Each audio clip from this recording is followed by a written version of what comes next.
Buenas noches. Can everybody hear me? Very good. Thank you to everybody who made this conference possible. And a special thanks to Carl Phillips, a poet whose work and mentorship has opened many doors for me. And thank you to our workshop participants, poets. I say this every year, and I mean it every year. It's an actual honor to think alongside you. So gracias. I'm going to begin with two poems that were recently published in the last 2 years, which means, well, one a year. That's my rate of publication nowadays, one poem a year. This poem is titled To a Blossoming Saguaro. I was born and raised in southern Arizona. A saguaro is a spear-like cacti. It takes about 100 years for one of them to grow an arm. To a blossoming saguaro. You have kin in Mexico. Shooting you is called cactus plugging. Humidity and wind speed shape the path of a bullet. Your shadow will outlive my father. That's kind of comforting. Ghost-faced bats pollinate your dog-eared flowers, which smell like wet rope, melon.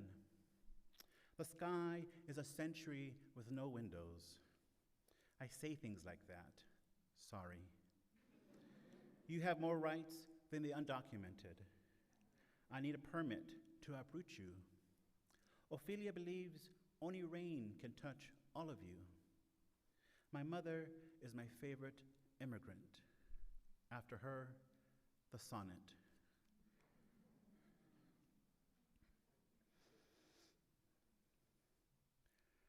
Lines written during my second pandemic. All water flows toward loneliness. All water flows toward loneliness. Loneliness is a black eye, a gleaming pit. We have yet to split loneliness like an atom. Loneliness arrives on a leash of scorpions. In my skull, loneliness opens like a parachute. It's illegal to chain loneliness to a fence. Flickers tunnel through loneliness to build a nest. I sprinkle a spoon of sugar over loneliness. In some languages, loneliness isn't perfect. Antlers crown the bald head of loneliness. Like rough trade, loneliness won't kiss you. Loneliness is crouched in a tree, afraid of dirt. In the dark, loneliness ripens too quickly. Beneath the roof of loneliness, my blood drifts. These are some of the newer poems already toward what the second book might be. And they're 14-liners, and I like to say they're not sonnets because I'm not delusional. I'll read a couple of poems from the first book. Acquired Immune Deficiency Syndrome. I approach a harp abandoned in a harvested field. A deer leaps out of the brush and follows me in the rain. A scarlet snake wound in its dark antlers. My fingers curled around a shard of glass. It's like holding the hand of a child. I'll cut the harp strings for my mandolin, use the frame as a window in a chapel yet to be built. I'll scrape off its blue lacquer, melt the flakes down with a candle and ladle, and paint the inner curve of my soup bowl. The deer passes me. I lower my head, stick out my tongue to taste the honey smeared on its hind leg. In the field center, I crouch near a boulder, engraved with a number, and stare at a gazelle's blue ghost, the rain falling through it. The next two poems, short poems from the first book, are obsessed, thinking through the music of Arthur Russell, if you know that musician's music work, and his life story, and also they're rooted in a poem by Robert Hayden called Boneflower Elegy. I always tell my graduate thesis students, read the living but imitate the dead. It will set you apart. To the angel beast. All that glitters isn't music. Once, hidden in tall grass, I tossed fistfuls of dirt into the air, doe after doe of leaping. You said it was nothing but a trick of the light, gold curves, gold scarves. Am I not your animal? You'd wait in the orchard for hours to watch a deer break from the shadows. You said it was like lifting a cello out of its black case. I hope you've seen the deer fawns on campus in the last week. Been quite beautiful. I saw that deer and fawn and think, oh, the poets are going to run to their desk.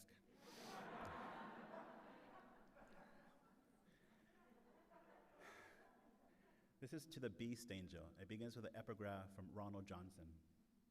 Unconscionable musics. A pouring of milk among the reeds, the neck of a swan. I float on a pond, nude, obese. Around my throat, on a leather cord, an amulet carved from soap. Myth-haired, eyes shut, you stand on the bank, in your hands a finch. I call your name, you release the finch. It wings toward me, settles on my chest. It pecks and pecks at the moles on my skin, swallows the moles like seeds. I asked once for a father. You gave me a wreath. I asked once for a sonnet. You peeled back the skin and muscle of your left hand, 14 bones. One by one, the moles on my body disappear, leaving me immaculate, leaving me ravenous. I call your name. The finch flies back to you. You crush it. Bright blood, blue guts. I once asked for grace. You dusted my face with ash. I ask, I ask, I ask. You step into the pond, hair dissipating like smoke, eyes still shut. The reeds tick and tick. At your touch, my nipples open like bird beaks. When that book came out years ago, my then 8-year-old nephew Oscar wanted to take that book to show and tell. I was like, maybe not. Young one. I'm going to read a handful of some poems from Guillotine, my second book. Confession. I only write and publish poems because I want a pretty book. That's the only thing in the world. Ceremonial. Delirious, touch-starved, I pinch a mole on my skin, pull it off like a bead. I pinch and pull until I'm holding a black rosary. Prayer will not cool my fever. Prayer will not melt my belly fat, will not thin my thighs. A copper-faced man once called me beautiful. Stupid, stupid man. I am obese, I am worthless. I can still feel his thumb, warm, burrowed, moving in my mouth. His thumbnail, a flake of sugar, he would not allow me to swallow. Desperate for the sting of snow on my skin, rosary tight in my fist. I walk into a closet, crawl into a wedding dress. Oh Lord, here I am.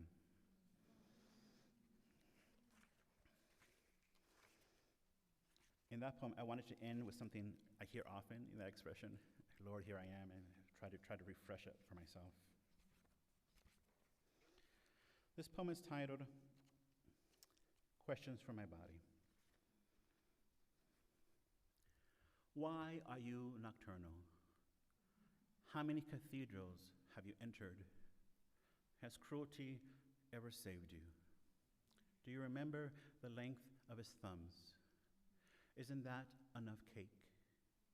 Have you ever soaked your feet in gasoline? Do you still fear the virus? How can you sleep in this heat? Is that a soul patch? Did you Did you laugh or cry at Keats' grave? Have you been claimed? In case you didn't know what a soap patch might be.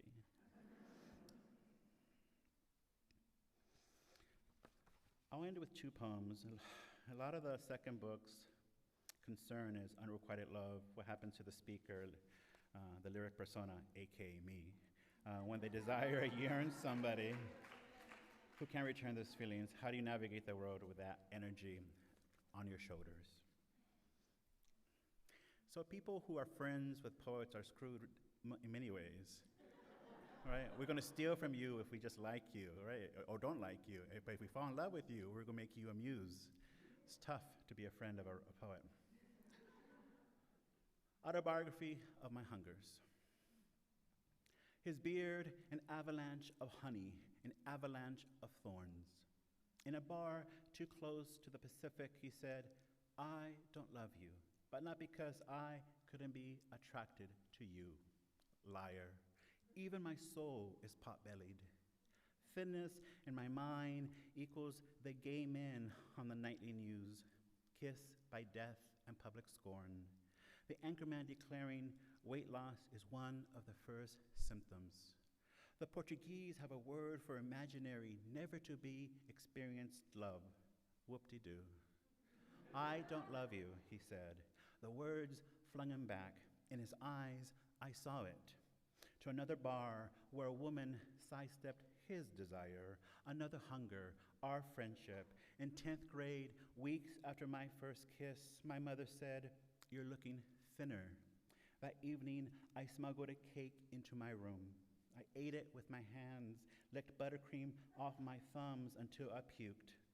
Desire with no future, bitter longing. I starve myself by yearning for intimacy that doesn't and won't exist.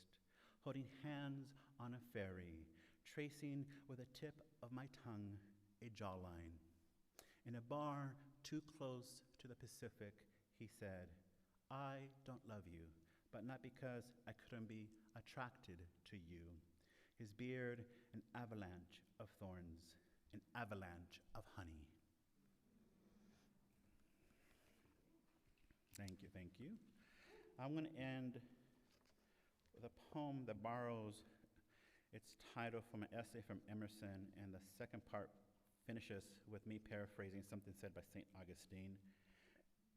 In every book that I publish, there's at least a small list, a catalog of words that I can't pronounce properly, to keep myself humble, and just to remind myself of my dyslexia, my learning disability, that it's still there, sharpening sharpening the way I think about language.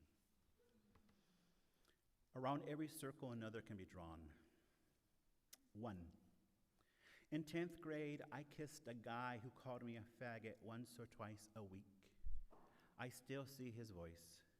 6 hummingbirds nailed to a wall. In an olive grove outside of Fuente Grande in 1936, a teacher, 2 bullfighters, and Federico Garcia Lorca were shot to death by fascist soldiers. During the Reagan years, I sweated out new language. Capsi sarcoma, febrile, oral candaces. Last summer in Sevilla, I flirted with a stranger. He pinched my belly, walked away laughing. Later, along Calle Arjona, a remix of Girls Just Want to Have Fun poured out of a passing taxi cab. Shut the fuck up, Cyndi Lauper, I yelled. Mala copa, joder. The soldier who shot Lorca bragged he fired 2 bullets into his ass for being queer. For years, I desired a man who didn't desire me. He was gentle with my lust. I never thanked him. I'm thanking him now. But once in a splinter-rich booth, he held my hand, a kindness I can't forgive. 2. Diminished but quick, I sprint into the desert toward a dust devil, slowly twisting along a canal. I step into the grit and whirl, not dust after all, but a spiral of locust, each a coil of gold oiled with honey. Long hind legs click, click, click. Not one skims my skin. A thunderhead on the horizon shimmers, half-built cathedral. What a saint said about God, I believe about loneliness. A circle whose center is everywhere and its circumference nowhere. Gracias.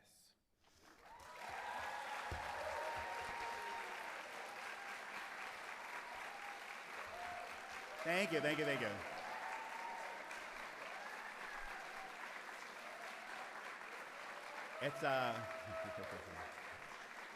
It's my pleasure to introduce R.O. Kwon, Kwon. Thank you.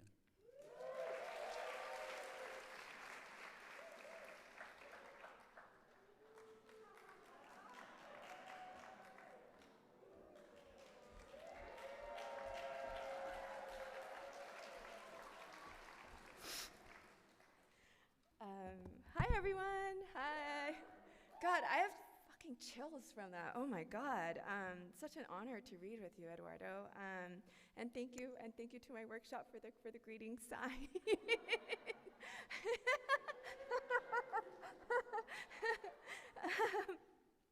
Thank you all so much for being here for the last reading.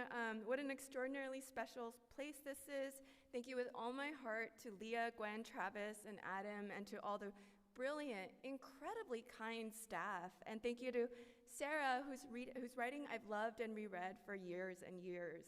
I yelped when I saw I'd be teaching with her, like I physically hollered, and I said, I'm going to teach with Sarah, and whose brilliance as a teacher has been endlessly illuminating. Thank you to Kate, Hannah, Danielle, Miriam, Wendy, Gen, Susan, M, Huiting, Josh, Chi, and Sasha. You are extraordinary and have taught me so much. I'm really looking forward to seeing more of what you'll put into the world. Yes. So, I was just thinking that I last saw, well, the first time I saw Eduardo read, it was when I was 2 years into my first book, and it was at another writers' conference. And at the time, I had just abandoned ship on. I had gone through. I had spent two years wrong-headedly rewriting the same 20 pages over and over and over again, and then I had thrown that out. And so I was in a state of profound despair by the time I got to the conference. And I was looking around and realizing that a lot of the people I knew before I got here are people I met at that conference when I didn't know when I had all those moments of, what am I going to do with my life? Am I really going to be a writer? Can I be a writer? And then I was last at Sewanee in 2014 when I was 6 years into that same goddamn first novel. And at the time, I was in yet another trough of despair. And I remember that being here renewed me so much. And I just, it's just so beautiful to have these rhythms in my life and to remember these past times and to try to hoard that up for the future troughs of despair that will surely come. So my second novel, Exhibit, published just 2 months ago, and thanks. This book's existence still feels really new to me. I only open it or touch it when I'm reading from it, and so for those of you who don't know, before you publish your book, about like 4 weeks before your book comes out, maybe 3 weeks, your publisher sends you your books early, and you get these boxes.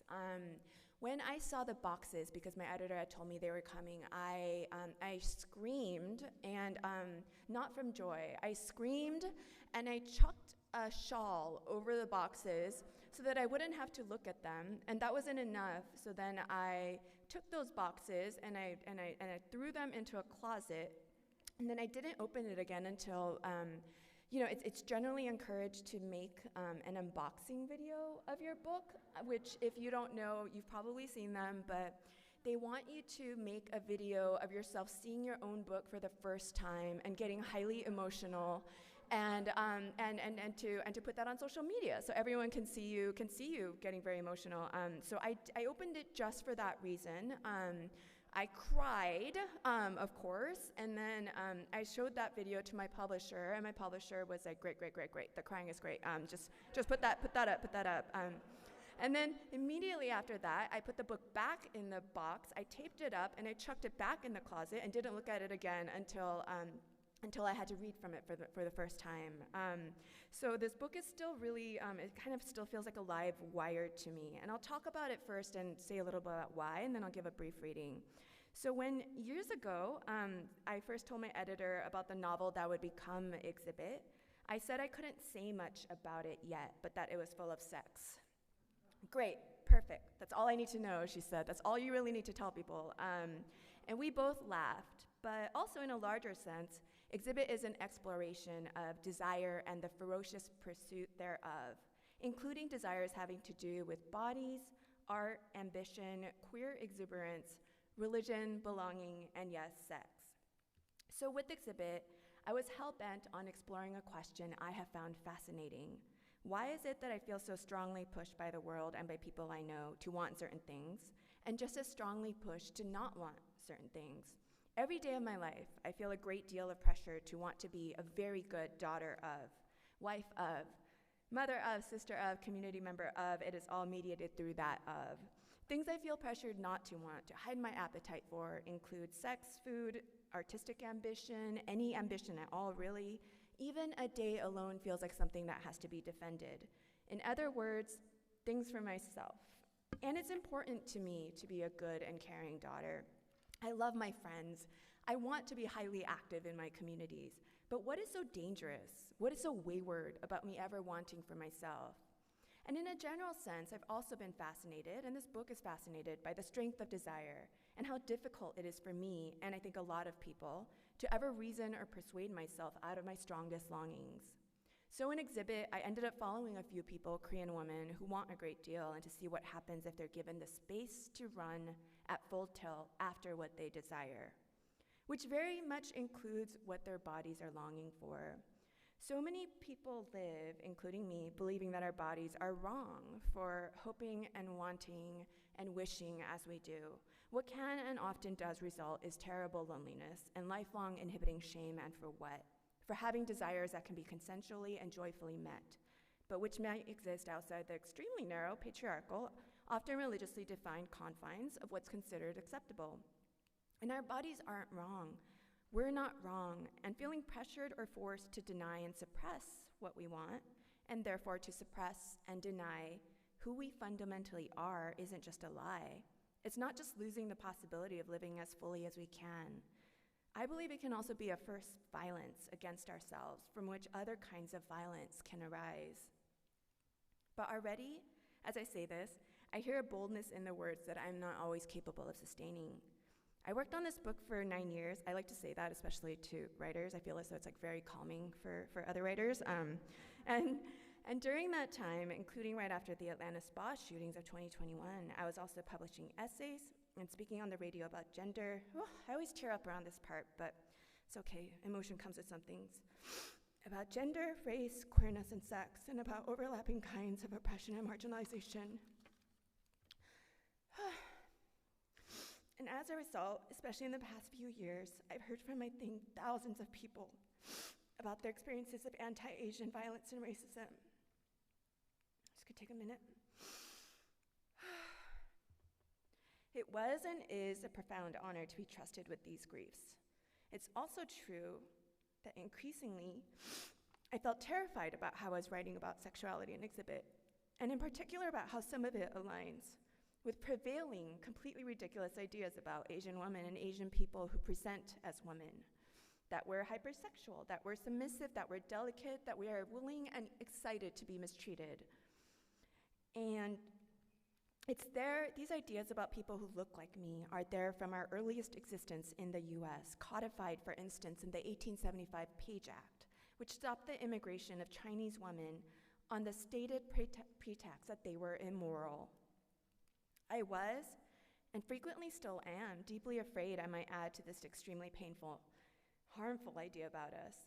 But bodies are so wonderfully complicated, and so is desire. Not everything a person wants during sex has to align perfectly with who that person is and wishes to be otherwise. I came to believe, as any number of artists have before me, that naming what I'm afraid of naming is essential to what I feel called to do as a writer, and that I can't really do otherwise. Because with Exhibit, as with much of my writing, I wanted to write for a person I used to be, who felt like a candidate for being the loneliest person in the world, for being who I am, for longing as I did. I knew I probably wasn't like the loneliest person, period, but I thought I just had a chance at the claim. I could throw my hat in the ring. And I just so badly want her to know she's not alone, which is, of course, in a way, trying to let a part of myself know I'm not alone. I want her to live more fully with her desires. And in the past, books have saved my life, in part by showing me I'm not as desperately lonely as I thought. In Life magazine in 1963, James Baldwin said, "You think your pain and your heartbreak are unprecedented in the history of the world, but then you read. It was Dostoevsky and Dickens who taught me that the things that tormented me most were the very things that connected me with all the people who were alive, who had ever been alive." And I want so much to be able to give some of this fellowship to others. That Baldwin quotation, though, from Life magazine, I've turned to it before, quoting from it for the introduction to a book I co-edited with my friend Garth Greenwell titled Kink. I've realized that because I co-edited this book, and it's an anthology of stories about sexual kinks, and now since I've also published this novel, Exhibit, people seem to believe I am extremely liberated from shame and guilt.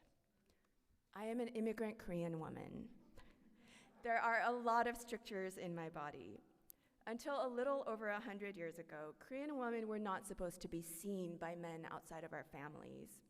There's a game that you can still see on, there are cool videos of it, where Korean women, it's a seesaw game where girls and women would jump on them and then do sort of acrobatic twirls in the air.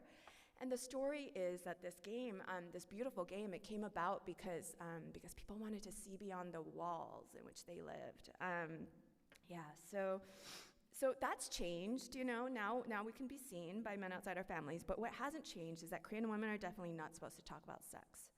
I'm not really supposed to give any indication in public that I've ever thought about sex, let alone wanted any. As far as anyone knows, all Korean children have been conceived immaculately. Also, I was raised Catholic. I turned evangelical Protestant for a while, and I was so religious that, as a shorthand, I used to say that my life dream until I lost the faith was to be a pastor. But that was actually a moderate version of what I wanted. I wanted to be a saint.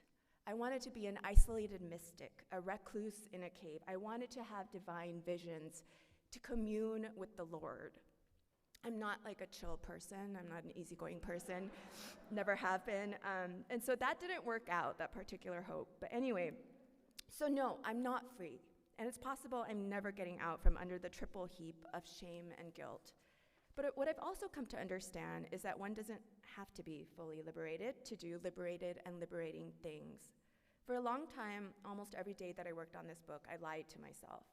I said, often out loud, "No one is going to see this. No one has to. It's just you here."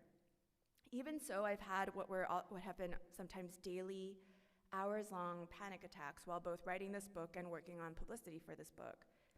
This was especially puzzling at first because panic attacks are supposed to last a maximum of about 15-20 minutes, as they're a little hard on your body, and you're not supposed to be able to withstand an attack for longer than that.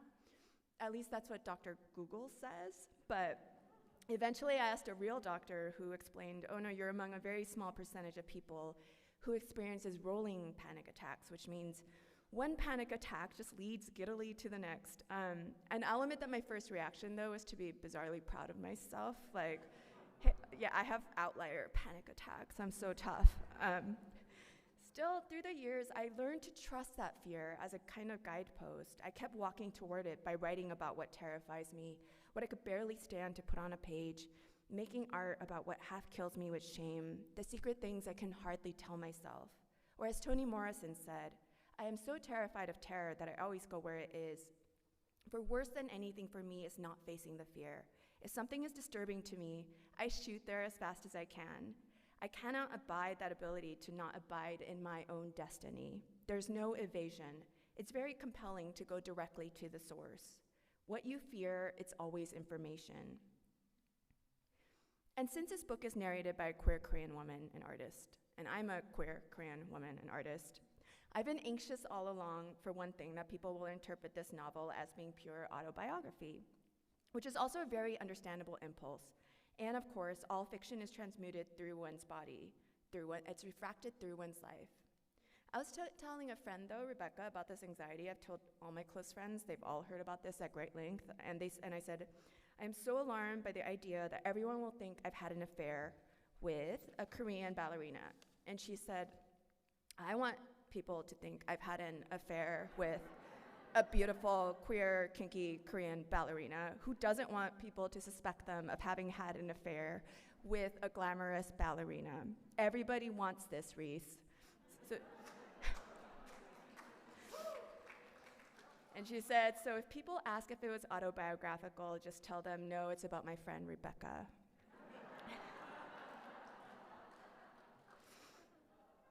So a quick content reading. In the first half minute of what I read, there's a double suicide that takes place 100 plus years ago. It's based on a family story, and please take care of yourself and feel free to skip out if that works best for you. And I'll now read briefly from the start of exhibit.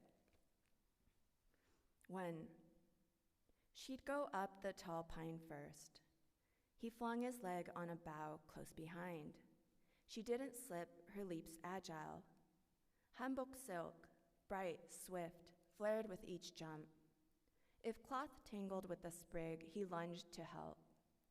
In the fresh light, they kept going, as high as possible. His parents, upset, hadn't slept. He'd spoken the past night of his plan to wed a Kisang. Startled, his parents said he must be joking. No Kisang, paid to sing, jig, and flirt in public, had the right to wed a Han. Not just a Han, the prized first son, obliged to pass along his line. He'd beg pardon, then forget this whore of a girl. Instead, as I told Lydia, he replied that he loved this Kisang. She'd be his wife. If you don't stop talking, his father said, I'll kill you. Lips tight, the son left. Night lifted. Oil-polished Hanji doors slid open, a maid wailed. Paired bodies hung from the pine, hanboks rippling. Necks breaking, they died. In my omma's telling, this old tale proved lasting.